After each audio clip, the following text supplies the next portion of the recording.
ಶಾಸಕ ಪ್ರದೀಪ್ ಈಶ್ವರ್ ವಿರುದ್ಧ ಜಾಮೀನು ರಹಿತ ಬಂಧನ ವಾರೆಂಟ್ ಜಾರಿ.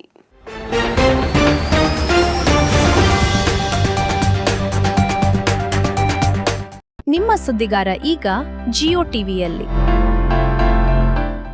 ಕಾಂಗ್ರೆಸ್ ಶಾಸಕ ಪ್ರದೀಪ್ ಈಶ್ವರ್ಗೆ ಸಂಕಷ್ಟ ಎದುರಾಗಿದೆ. ಬಿಜೆಪಿ ಮಾಜಿ ಸಂಸದ ಪ್ರತಾಪ್ ಸಿಂಹ ವಿರುದ್ಧ ಅವಹೇಳನಕಾರಿ ಹೇಳಿಕೆ ನೀಡಿದ ಆರೋಪಕ್ಕೆ ಸಂಬಂಧಿಸಿದಂತೆ ಕೋರ್ಟ್ ಪ್ರದೀಪ್ ಈಶ್ವರ್ಗೆ ಜಾಮೀನು ರಹಿತ ಬಂಧನ ವಾರೆಂಟ್ ಅನ್ನು ಜಾರಿ ಮಾಡಿದೆ. ಬೆಂಗಳೂರಿನ 42ನೇ ಎಸಿಜೆಎಂ ನ್ಯಾಯಾಲಯ ಪ್ರದೀಪ್ ಈಶ್ವರ್ ವಿರುದ್ಧ ಬಂಧನ ವಾರೆಂಟ್ ಅನ್ನು ಜಾರಿ ಮಾಡಿದೆ. 11/1/2024ರಂದು ಪ್ರತಾಪ್ ಸಿಂಹ ವಿರುದ್ಧ ಅವಹೇಳನಕಾರಿ ಹೇಳಿಕೆಯನ್ನ ನೀಡಿದ್ರು. ಈ ಹಿನ್ನೆಲೆಯಲ್ಲಿ ಪ್ರತಾಪ್ ಸಿಂಹ ಪ್ರದೀಪ್ ಈಶ್ವರ್ ವಿರುದ್ಧ ಮಾನನಷ್ಟ ಕೇಸನ್ನ ದಾಖಲಿಸಿದ್ರು.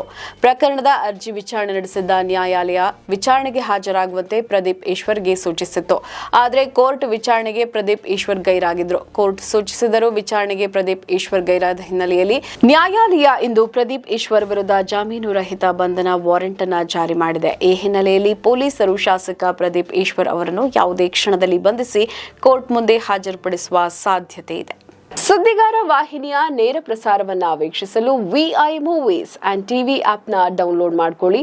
ನಂತರ ಸುದ್ದಿಗಾರ ಅಂತ ಸರ್ಚ್ ಮಾಡಿ.